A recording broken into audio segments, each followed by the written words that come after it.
On May 7, 1945, at 1823 hours, Lieutenant General George S. Patton, Jr.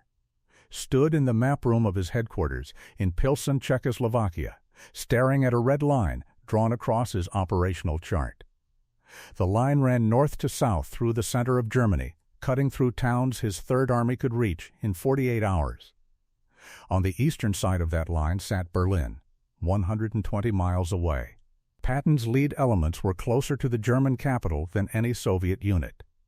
His tanks had fuel. His men were rested. The road to Berlin was open. But Supreme Headquarters Allied Expeditionary Force had just sent a message that made Patton's hands shake with rage. The message was 3 words long: hold present positions.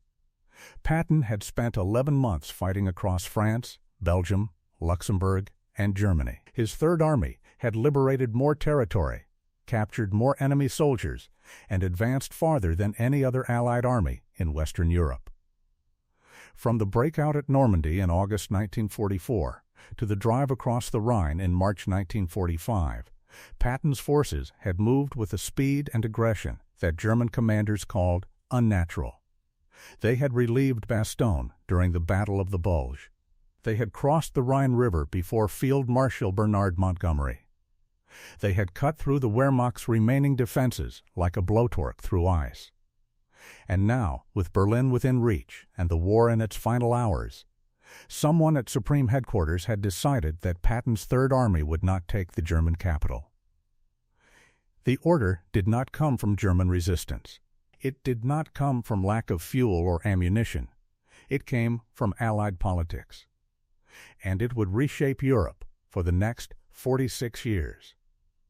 To understand why Patton was stopped 120 miles from Berlin, you have to understand what happened in the 11 months before that red line appeared on his map. You have to understand the battles Patton fought, the speed his army achieved, and the enemies he made not in Berlin, but in London and Washington. This is not a story about military failure. This is a story about a general who won every battle and lost the war's final objective because the men who gave him orders feared what he would do after the shooting stopped. If you want to see how one decision made in April 1945 changed the shape of modern Europe and the course of the Cold War, hit that like button right now. Every like tells YouTube to share this story with more people who need to understand how history actually happened.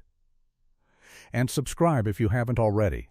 We are pulling these forgotten stories out of the archives every single day. Back to Patton and the order that stopped him.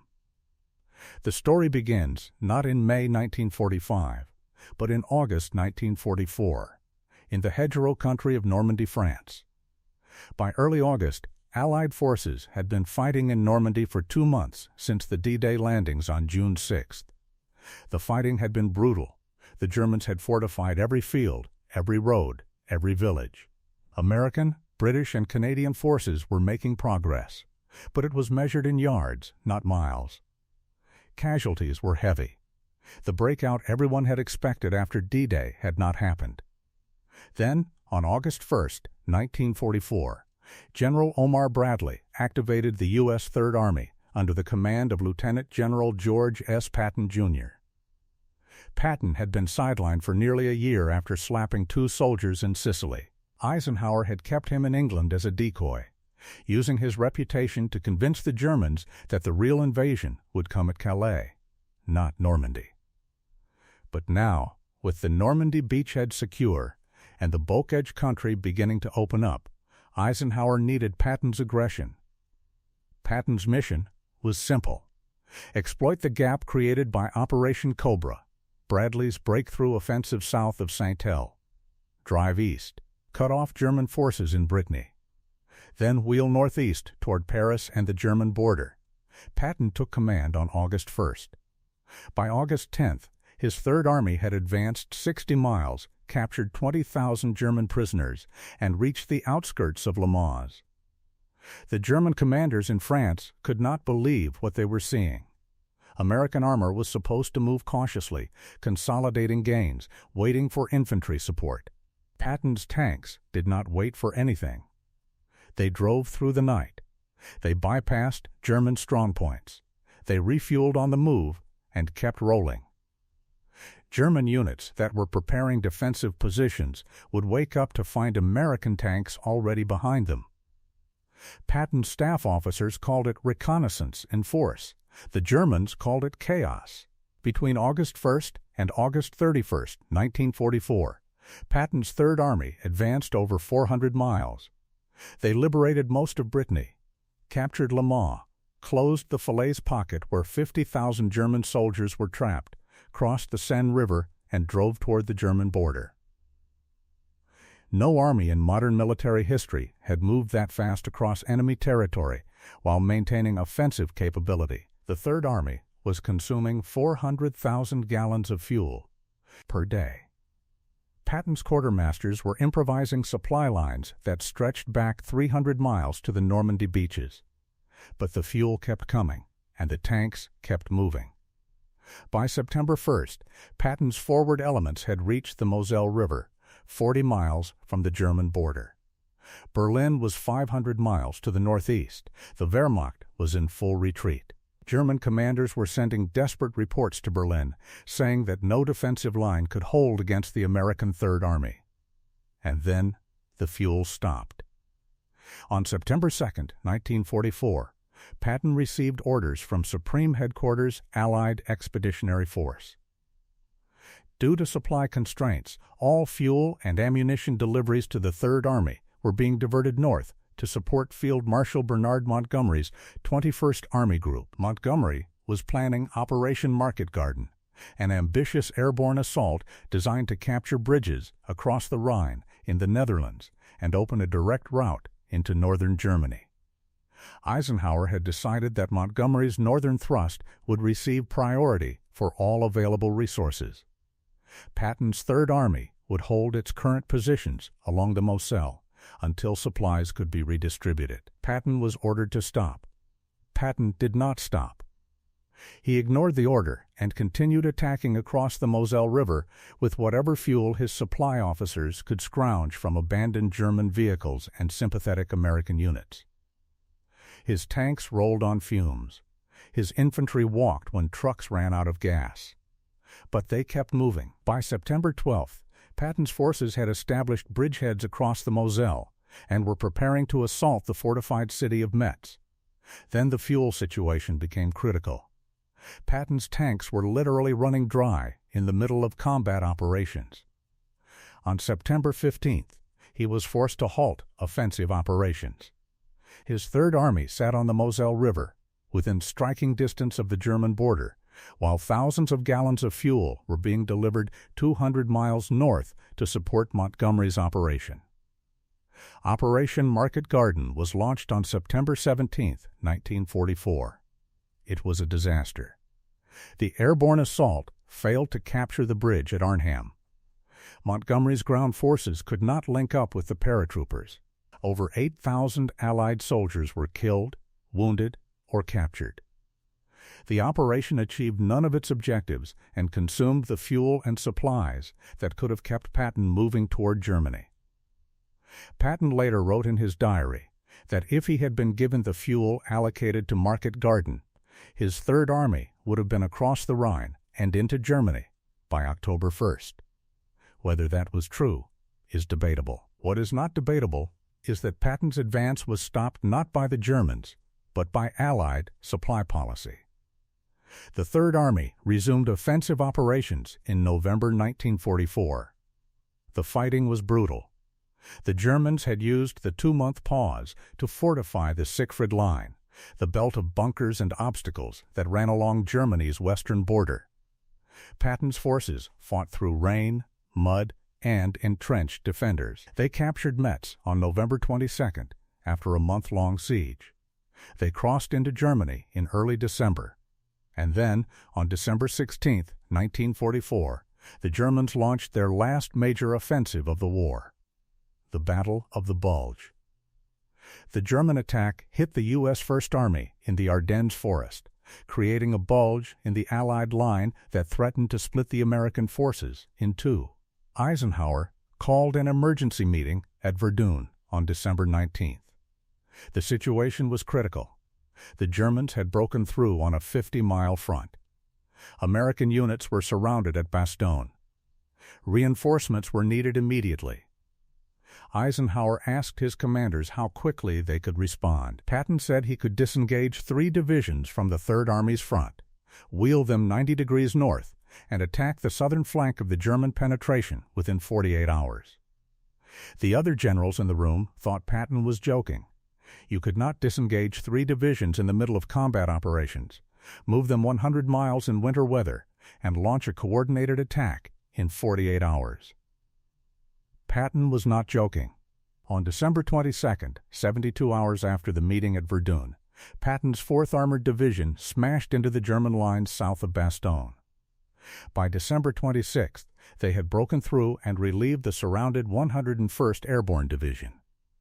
Patton had done exactly what he said he would do. The maneuver is still studied in military academies as one of the most impressive examples of operational flexibility in modern warfare. But it also revealed something that made Eisenhower and Bradley deeply uncomfortable.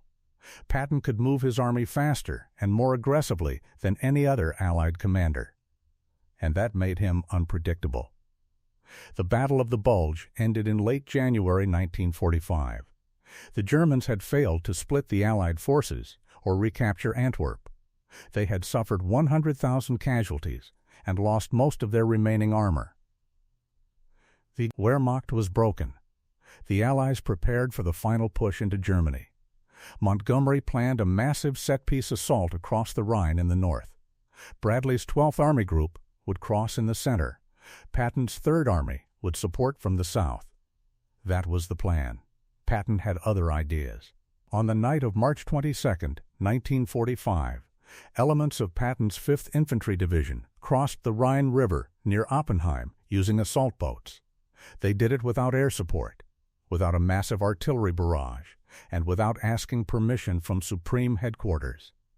By dawn on March 23rd, Patton had a full division across the Rhine and was expanding the bridgehead. He called Bradley and said 6 words that became legendary in the Third Army. "Brad, don't tell anyone, but I'm across." Montgomery's massive Rhine crossing, Operation Plunder, was scheduled to begin that same morning with 25,000 paratroopers, 3,000 artillery pieces, and weeks of planning. Patton had beaten him across by 10 hours using assault boats and sheer audacity. Once across the Rhine, Patton's Third Army moved faster than it had in France. German resistance was collapsing. Entire Wehrmacht divisions were surrendering without a fight. Patton's tanks were advancing 30 to 40 miles per day. They liberated prisoner-of-war camps, overran SS headquarters, and captured German industrial centers. By mid-April, the Third Army had driven 200 miles into Germany. They had reached Czechoslovakia.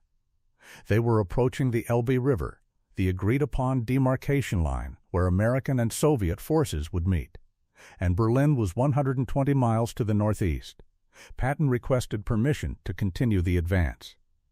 His staff had drawn up plans for a rapid thrust toward Berlin. The city was lightly defended. Most of the German forces remaining in the east were focused on the Soviet advance from Poland. American intelligence estimated that Patton's armored spearheads could reach the outskirts of Berlin in 3 days. Patton sent the plan to Bradley. Bradley forwarded it to Eisenhower. Eisenhower said no. The decision not to take Berlin was not made in April 1945. It was made months earlier, at the Yalta Conference in February 1945. President Franklin Roosevelt, British Prime Minister Winston Churchill, and Soviet Premier Joseph Stalin had met in Crimea to discuss the post-war occupation of Germany. Stalin had demanded that the Soviet Union be allowed to capture Berlin. Roosevelt and Churchill agreed. The reasoning was political, not military. The Soviet Union had suffered over 20 million casualties fighting Germany.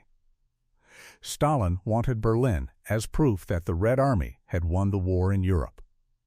Roosevelt and Churchill did not want to jeopardize post-war cooperation with the Soviets by racing them to Berlin. So they agreed that Berlin would fall within the Soviet zone of occupation.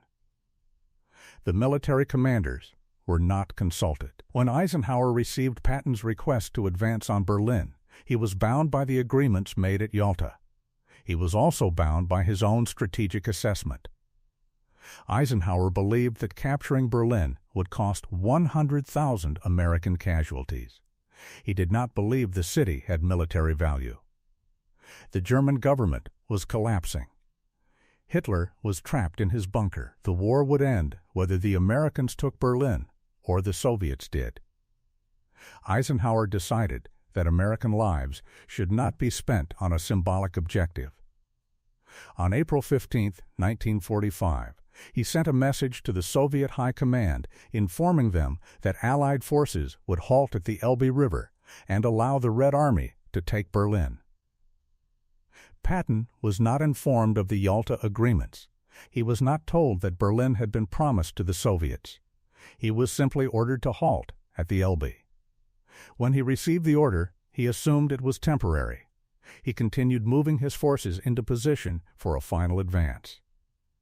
On April 25th, American and Soviet forces met at Torgau on the Elbe River. The link-up was celebrated with handshakes and toasts. Patton was not there. He was 120 miles to the south, repositioning his Third Army for what he believed would be the final push. Then, on May 7th, Germany surrendered. The war in Europe was over. Patton's Third Army never crossed the Elbe. They never attacked Berlin. The red line on Patton's map became permanent. What Patton did not know, and what would only become clear in the months after the war, was that Eisenhower's decision was not just about avoiding casualties or honoring agreements with Stalin. It was also about Patton himself. Eisenhower and his staff were deeply concerned about what Patton would do if he reached Berlin first.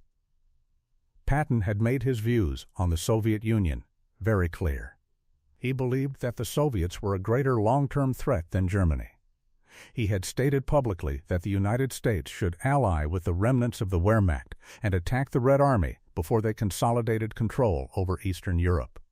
He called the Soviets barbarians. He said the real war would begin after Germany surrendered.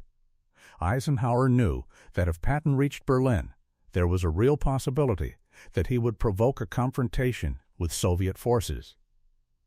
Patton might refuse to withdraw. He might occupy territory beyond the agreed zones. He might create an incident that would destroy the fragile alliance between the United States and the Soviet Union. Eisenhower could not take that risk. So he stopped Patton 120 miles from Berlin and made sure that the Soviet Red Army reached the German capital first. The decision was not about military capability. It was about political control. And it worked. The Soviets took Berlin in late April 1945 after a brutal two-week battle that cost them 80,000 dead and 280,000 wounded. They raised the Soviet flag over the Reichstag on May 2nd. When Germany surrendered on May 7th, Berlin was firmly in Soviet hands. The city was divided into occupation zones, but the Soviets controlled access. Within months, they began consolidating power in eastern Germany. By 1949, Germany was split into two nations, East and West. Berlin became the focal point of the Cold War. The division lasted 46 years. Patton never accepted the decision. In the weeks after Germany's surrender, he became increasingly vocal about his belief that the United States had made a catastrophic mistake.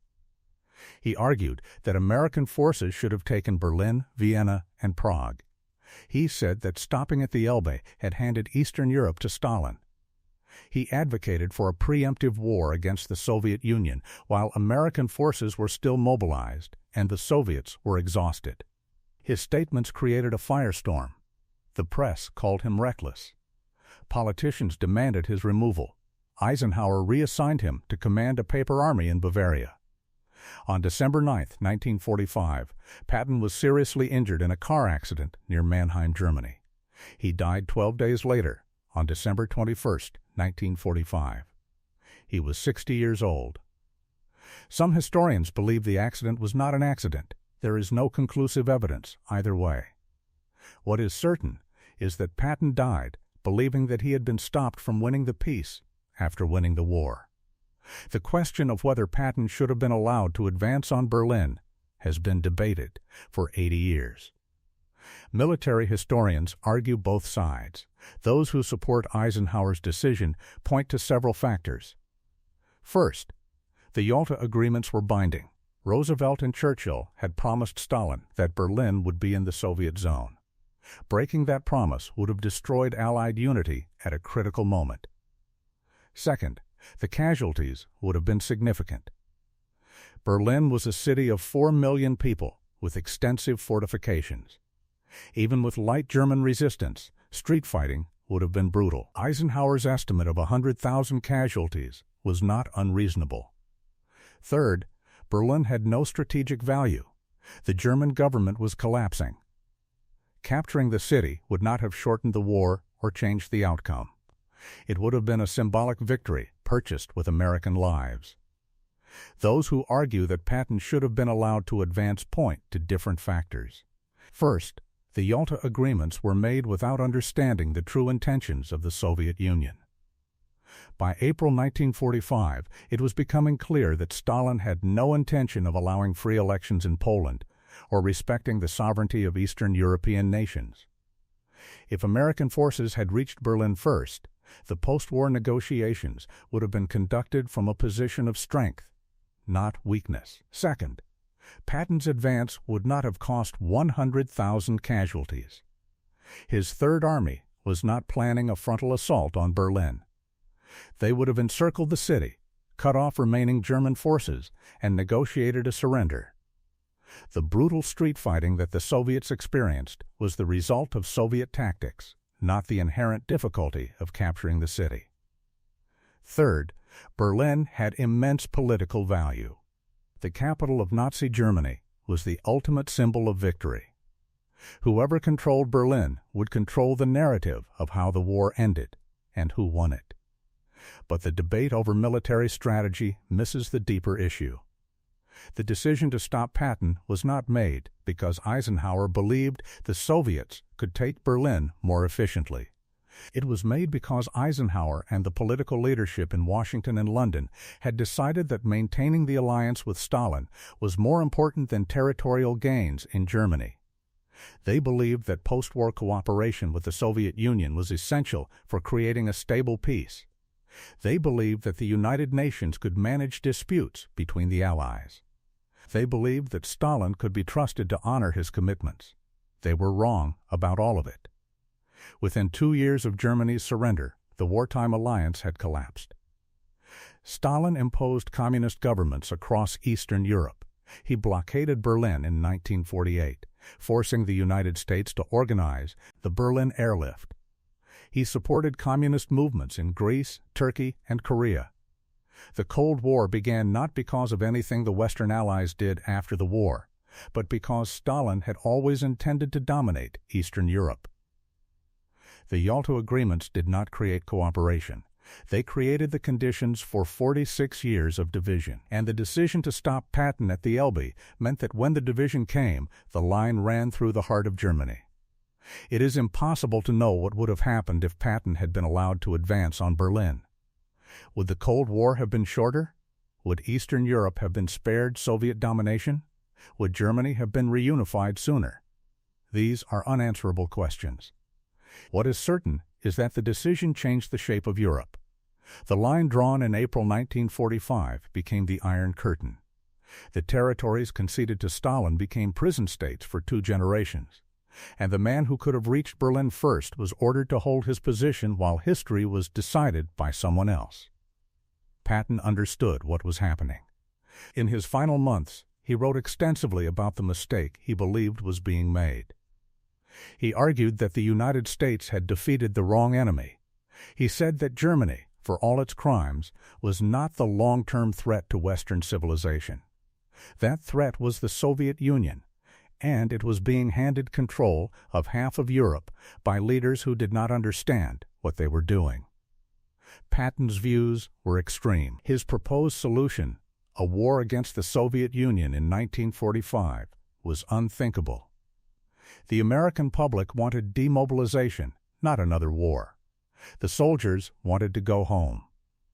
The idea of attacking an ally, even a problematic ally like Stalin, was politically impossible.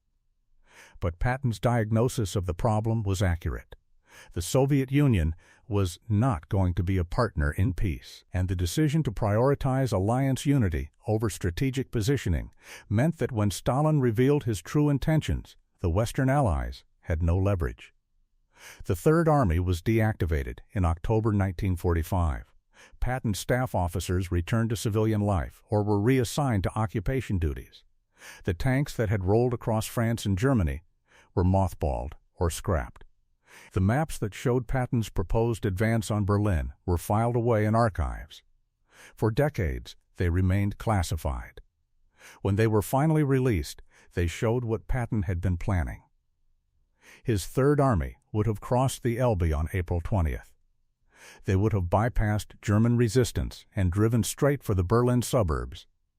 Forward elements would have reached the city by April 23rd.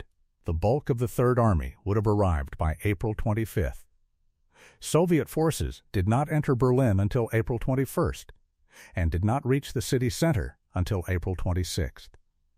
If Patton had been allowed to move, American forces would have arrived first. But the maps also showed something else. Patton was not planning to stop at Berlin. His staff had marked objectives beyond the city: Dresden, Prague, Vienna. Patton intended to keep moving until he controlled a line running from the Baltic Sea to the Adriatic. He was not planning to occupy Germany. He was planning to occupy Eastern Europe. That was why Eisenhower stopped him. Not because Berlin was too costly, but because Patton's ambitions went far beyond what the political leadership had authorized. Patton was fighting a different war than the one his superiors had agreed to, and in a coalition conflict where political objectives outweighed military ones, that made him dangerous. The decision to stop Patton reflects a fundamental tension in American military history. The United States has always struggled with the relationship between military victory and political objectives. Generals are trained to win battles. Politicians are responsible for winning the peace. When those two goals align, the results are decisive and lasting. When they diverge, the results are messy and contentious. In April 1945, Patton believed that winning the peace required controlling Berlin and denying Stalin a foothold in Central Europe. Eisenhower and Roosevelt believed that winning the peace required maintaining the alliance with Stalin and avoiding unnecessary casualties. Both men were acting on their understanding of the situation. Both men believed they were making the right decision. History suggests that Patton was correct about Stalin's intentions, but Eisenhower was correct about the limits of American power in 1945. The argument that the United States should have taken Berlin assumes that American forces could have held it against Soviet objections. That assumption is questionable. By May 1945, the Red Army had 12 million men under arms. They controlled territory from Poland to the Elbe. Their supply line ran back to the Soviet Union, and they had no domestic political pressure to demobilize. The United States had 8 million men under arms, but most of them were scheduled for demobilization or redeployment to the Pacific for the invasion of Japan. American supply lines ran back across the Atlantic, and the American public was exhausted by war. If the United States had occupied Berlin and Stalin had demanded its withdrawal, the United States would have faced a choice: start another war against a fresh enemy, or negotiate. Negotiation would have led to the same outcome as the Yalta agreements: withdraw. War would have been politically impossible. That reality shaped Eisenhower's decision. He understood that occupying Berlin would create a crisis that the United States was not prepared to manage. Better to accept the agreed zones, consolidate control over Western Germany, and hope that Stalin would honor the Yalta commitments. When Stalin violated those commitments, the United States responded with the Truman Doctrine, the Marshall Plan, and the formation of NATO. Those policies contained Soviet expansion and created the conditions for eventual victory in the Cold War. But they did not undo the division of Germany or the domination of Eastern Europe. Those consequences were locked in when the decision was made to stop at the Elbe. Patton never saw the Cold War. He died 7 months after Germany surrendered. But his warnings about Soviet intentions proved prophetic. Within a year of his death, Churchill delivered his Iron Curtain speech. Within 2 years, the Soviet Union had consolidated control over Poland, Hungary, Czechoslovakia, Romania, and Bulgaria. Within 4 years, Germany was divided and Berlin was blockaded. Within 5 years, the Soviet Union had tested an atomic bomb, and the Cold War was fully underway. Everything Patton had predicted came true. And the decision to stop his advance on Berlin meant that when it did, the Western Allies were negotiating from a position of weakness, not strength. There is a final irony to the story. The officer who stopped Patton from advancing on Berlin was Dwight Eisenhower, the same man who, as President of the United States in the 1950s, would authorize covert operations, military buildups, and aggressive containment policies designed to counter Soviet expansion. The same man who would warn about the dangers of Soviet communism and the need for American military readiness. The same man who, in his farewell address, would caution against the military-industrial complex while acknowledging the ongoing threat from the Soviet Union. Eisenhower spent the rest of his life managing the consequences of the decision he made in April 1945. Whether he believed it was the right decision is unknown. He never publicly second-guessed it. But he also never denied that Patton had been correct about Stalin. The story of why Patton was refused the advance on Berlin is not a story about military tactics or operational planning. It is a story about the limits of military power in achieving political objectives. Patton won every battle he fought. His Third Army was the most effective offensive force in the European theater. But winning battles does not determine the outcome of wars. That is determined by politicians making decisions about what the military is allowed to do and where it is allowed to go. In April 1945, the politicians decided that the symbolic and political value of Berlin was not worth the risk of confrontation with the Soviet Union. They drew a red line on a map and ordered Patton to stop. He stopped. And Europe was divided for the next 46 years. If this story changed the way you think about World War II and the decisions that shaped the modern world, do me a favor. Hit that like button right now. Every like tells YouTube to show this story to more people who need to understand how history actually happened. Hit subscribe and turn on notifications. We are rescuing these forgotten stories from the archives every single day. Real history, real decisions, real consequences. Drop a comment and tell us where you are watching from. United States, United Kingdom, Germany, Poland, anywhere. Our community stretches across the world. You are not just a viewer. You are part of keeping these memories alive. Tell us your thoughts. Do you think Patton should have been allowed to advance? Would it have changed the Cold War? Let us know. Thank you for watching, and thank you for making sure that the decisions made in 1945 are not forgotten. These moments shape the world we live in today, and you are helping make sure people remember how it happened.